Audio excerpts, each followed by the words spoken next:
So, hindi pa humihinto si Miss Maharlika mga kababayan. Ilan sa mga iniisip ninyong double agents, hindi ko inaakusahang double agents itong papangalanan niya ha, pakikinggan natin. Hindi ko inaakusahan. Iisa lang inaakusahan kong double agent eh. Yung Jollibee na bida-bida, tama? Yun lang yun. Pero ang ginawa kasi nung Jollibee bida-bida, kung sino-sino na yung kinaibigan niya, tinawagan niya against me, 'di ba? Huwag niyo kausapin si Maui ang totoong double agent, tao yan ni Tambalos-los, tinangay niya ang pera ng EDSA. What? Sira ulo. Kaya nalaman ko kaagad, girl, na ano ka eh, traitor ka eh. Ang paninira mo sa akin, imbento eh. 'Di ba? Kung todo panawagan ka pa nga, ay lahat ng mga nagbigay kay Maui ng tulong nung nag-EDSA ang mga yan, isa niyo sa akin ang resibo. Nananawagan kayo, 'di ba? Nangongolekta kayo ng evidence laban sa akin. O, marami na ba kayo nakolekta? Milyones na ba ang evidence? O, nasaan? Ilabas na. I-post na.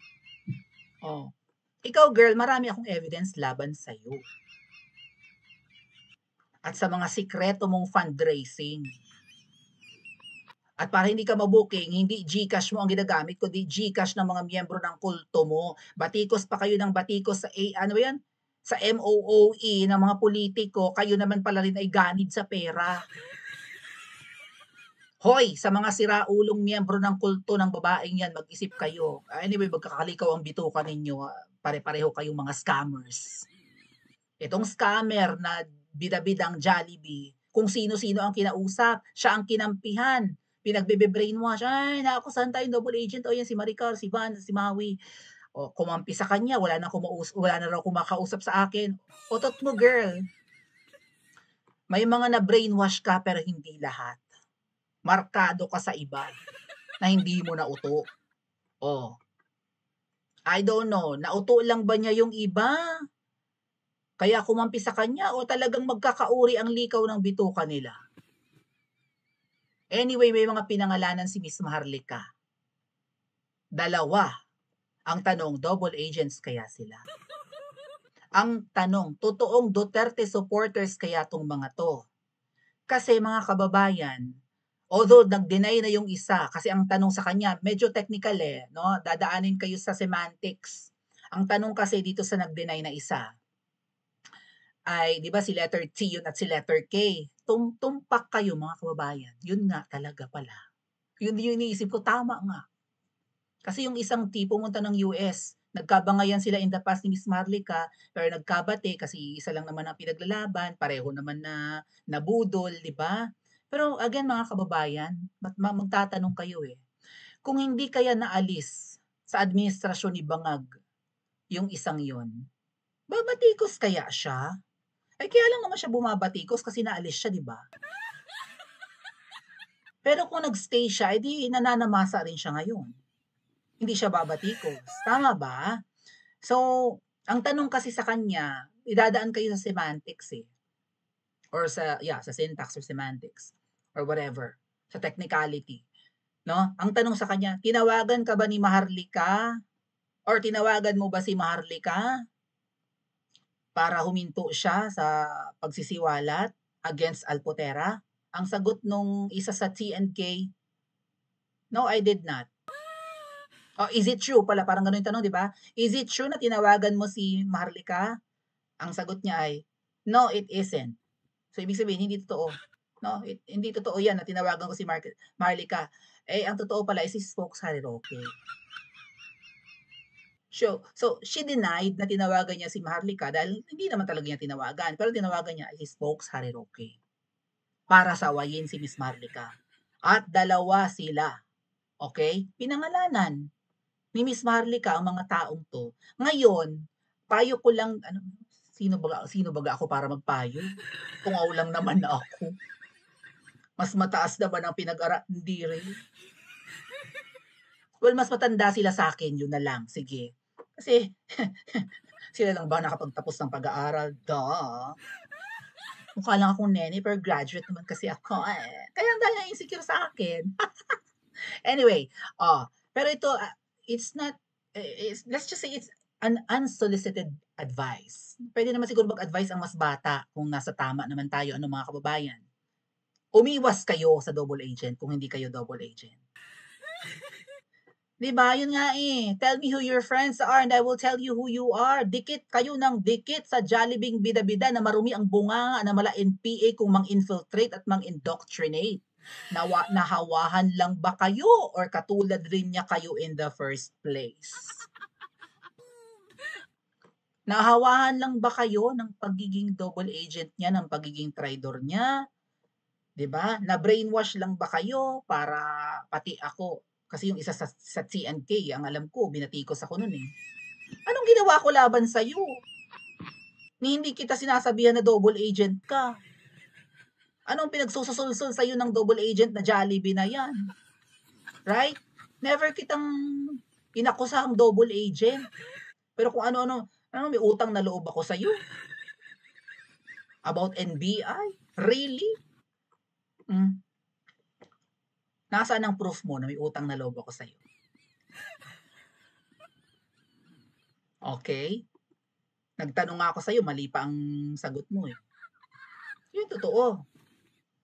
Nagtanong ako dyan, mali ang in-advise. Okay? Kasi nag-ano sila eh, nagsarili silang lakad, right? Inalis nila ako sa GC ng Noisy 37. Hindi ko na alam kung ano na ang next step ng Noisy 37. Nga pala, siniwalat ni Miss Marlica, ha? Nag-provide si Cathy Binag ng malaking amount, like 200K. Not sure of the exact amount, sabi ni Miss Marlica. Para magsampa ng kaso, umurong yung mga double agents. O yung mga nagtatapang-tapangan, umurong. Bakit kayo umatras? Natakot kayo? Duwag kayo? Sabi ni Miss Marlica, hindi ako may sabi niyan. Anyway, pakinggan natin si Mother Jagon sa kanyang pagbubulgar dito sa mga nagsipagdikitan kay Jollibee tuloy. O, ayan. Nalaso na ba ang isip nyo? Or talagang may something din kayo noon pa?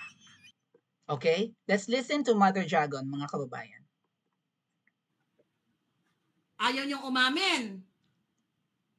Dahil sa Alpotera na yan. O, Crisette. Ang sabi pa nga dyan, buti pa sila. Sabi pa, ayon sa ating informante dyan, di ba? Buti pa kayo kumikita. Ano ba? Yung libro. O, para ba kayo kay PR? Ayan ngayon, si Alpotera, pinakita ang private part ni Pangulong Duterte. Ayan, tama ba yan? Kasi Sige nga. kinakampihan nila eh. Right? Kinakampihan ng mga double agents.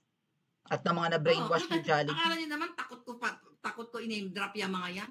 Tangay na, duwag-duwag naman kayo. Iyak-iyak kayo dun sa tuwad committee. Oh, Diyos ko po. Magkakasama tayo sa laban, awang-awa ako. Di ba, nagbayad pa nga, Cathy, da-drop na kita. Ito, doon na natin to.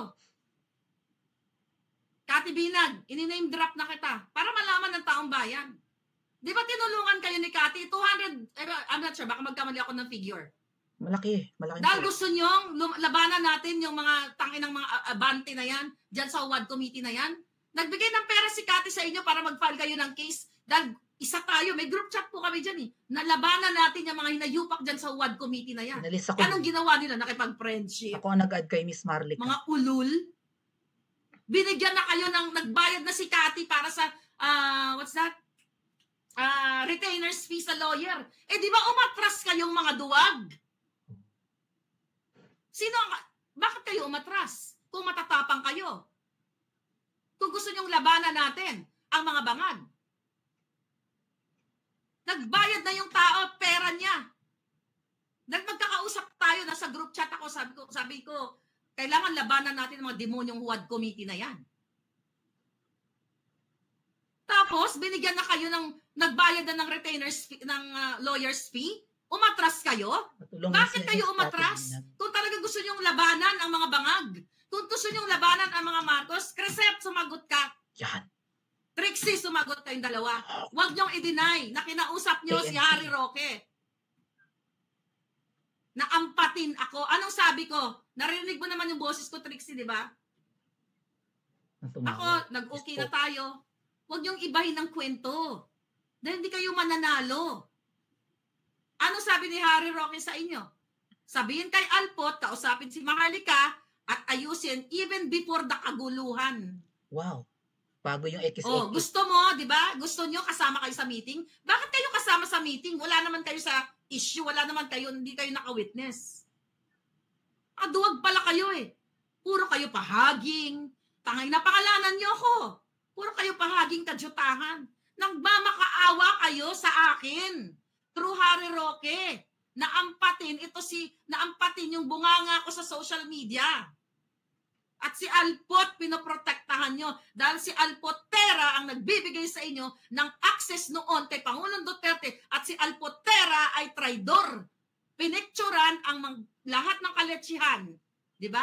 Pinicturan, yung kaletsihan niya, binaboy niya Pangulong Duterte. Tanungin kita, di ba, nagtatalinuhan kayo. Para kayo kay Pangulong Duterte, salamat, PRRD, biga-biga, Alpot patutot. Tama ba? Na yung pinoprotektahan yung Alpotera ay pinicturan ang mga private moments ni Pangulong Duterte. Alam nyo ba yan? Pinakita ba niya lang sa'yo? Hindi ko alam kung pinakita sa inyo. Sumagot kayo, ha? Tapos ngayon, kakalabanin niyo yung si Hanilet. At i-justify ninyo. Kung may mga utak kayo na kiniklaim nyo, abogado, matalino kayong kaputahan, bakit yung i-justify na single si Pangulong Duterte? Yun. Single naman, pwede naman siya mag-girlfriend. Yan ang katotohanan yan. Ayaw nilang kasuhan. Ang isa lang, may nagkaso lang dyan na isa kay, Barbers. Sa tuwad ko, sino ba yon? Si Barbers. Pero iba mga duwag kayo. Kaya nga sabi ko nga kay Cathy, sis, I'm sorry, I have to name her. Alam mo naman, ikaw, matapang ka din. Ano sabi ko, bakit hindi pa kinakasuhan yan? Labanan na natin yan. Eh, takot sila, playing safe. Yeah. Beso-beso kay Abante. You decide. Ako naman pag beso-beso.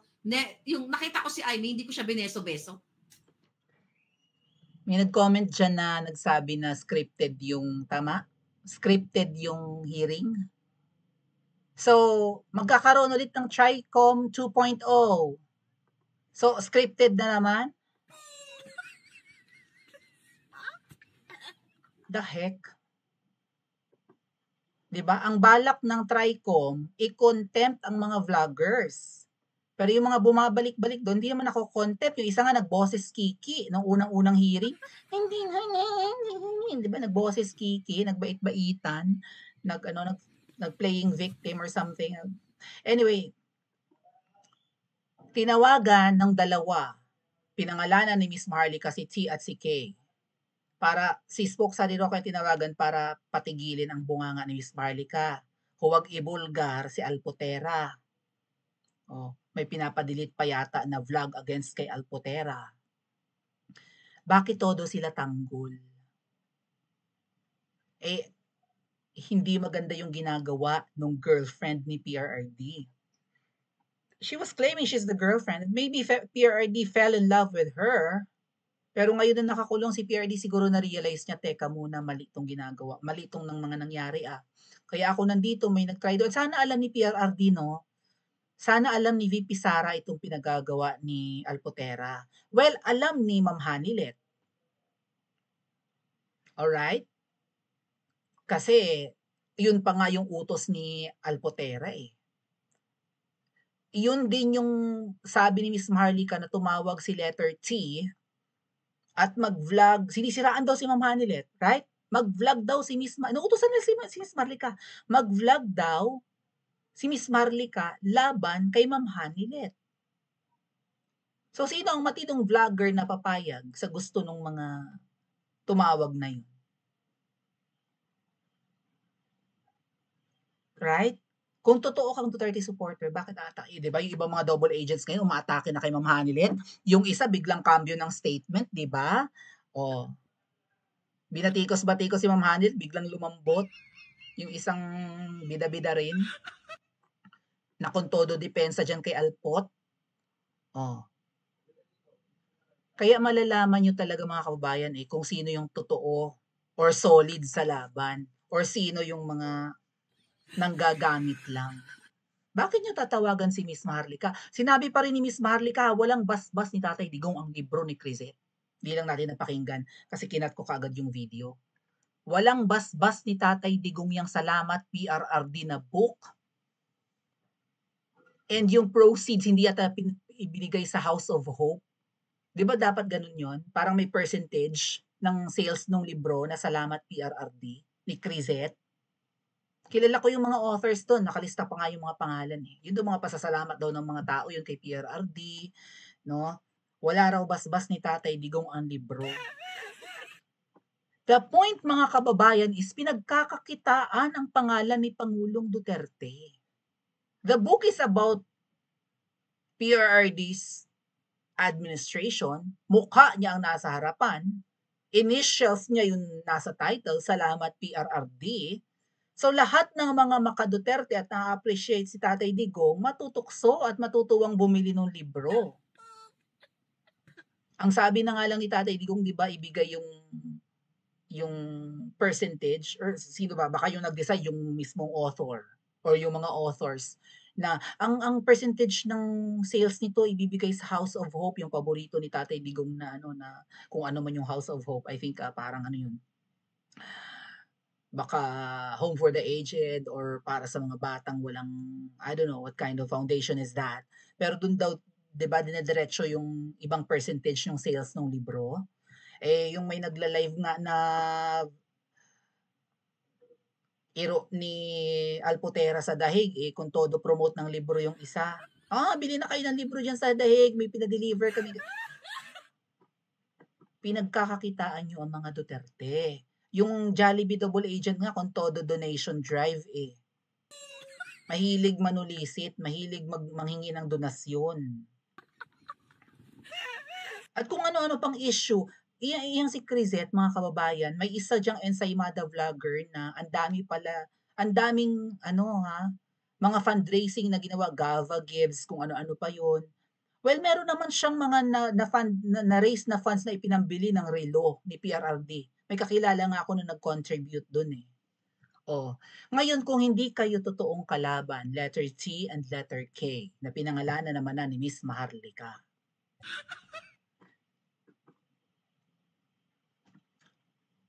Banggitin ko nga sa next live natin sa Princess Maui Tzu yung i-refresh natin yung ating mga blind items, ha? Total nabanggit naman na ni Miss Maharlika. Kung hindi kayo double agent, kung hindi kayo traitor sa mga Duterte, bakit kayo dikit ng nahawahan kayo? Nahawahan kayo nung Jollibee bida-bida. Kasama nyo malimit. Ang bisyo pa naman ng babaeng yan, kapag nagtutumpukan, nagkakainan, nagkukwentuhan, ang pulutan nila ay yung mga kaaway nila. Saksi ako dyan, in Hong Kong, in Davao, pulutan nila yung bumaliktad na akla, hindi naman niya kaaway. Hindi kaaway nung Jollibee bida-bida. Yung tinatawag yung Pebbles Talapera. Yung akla na bumaliktad, hindi niya kaaway yun. Kaaway nung manager niya. Na todo deny na manager daw yun. Hindi ko alam kung ano yung papel ng babaeng yun, taga-finance ng mga vlogger eh. Yun yung kaaway ng Pebbles. Yung bumaliktad. Pero yung si bida-bidang Jollibee na marumi ang bunganga, na mala NPA ang ugali at balat, yan yung grabe ko magmura kay Pebbles, hindi naman siya kasali. Bida-bida nga kasi. Papansin, epal. Barkada yan ngayon, ni Chi at ni Kay. O di hawa-hawa kayo. Kasi kapag ang isang matinong kaing ng kamatis nalagyan ng bulok, mabubulok lahat. So damay-damay kayo ngayon, unless bulok na kamatis din kayo. Kasi ayan, binabati ko si Miss Maharlika, yung libro walang basbas. Yung isa kung ano-anong paninira ang sinasabi about Ma'am Hanil eh. Tumawag. Pinoprotektahan yung Alputera. Bakit? Dahil may pakinabang kayo doon, dahil ayaw niyong sumingaw ang pagkatao at ang role ng Alputera. Baka naghihinala na rin si Miss Maharlika sa live niya yan, ano binanggit niya? Baka yan yung nagchuchuchu. Nung kung ano man yung pinaplano sa Hong Kong, uuwi baga or hindi, ay nakakarating doon sa 5 nagpakulong kay PRRD na mga tao ni Ngiwi. May balak na magstay, pero gustong-gustong umuwi ni Duterte. Okay, uuwi na, mag-ready na. Sa first part ng vlog ni Miss Maharlika, anong sabi? Nakapasok yan ng Villamor Air Base, hindi naman siya part. Okay, kasama siya sa Hong Kong, pero di siya part ng bus na nagbitbit papunta kay PRRD from NAIA to Villamor Air Base. Nakapasok yan, may bigay na rosary. Sabi nga ng iba sa inyo, dapat yung rosary i-check, baka may tracking device yun. O baka mamaya may hearing device yun. O baka may secret camera yun. Di ba nag-abot daw yan ng rosary? Si VP Sara, ano sabi ni Marlica? Si VP Sara hindi nakapasok ng Villamor. Yung babae nakapasok, nakapagbigay pa ng rosary. Bakit pinoprotektahan niyo ang babae yan na mukhang tao ng babaeng ahas? Ahas din ba ang mga double agents na ito? Pa-comment po sa comment section at mag-like and subscribe din po kayo.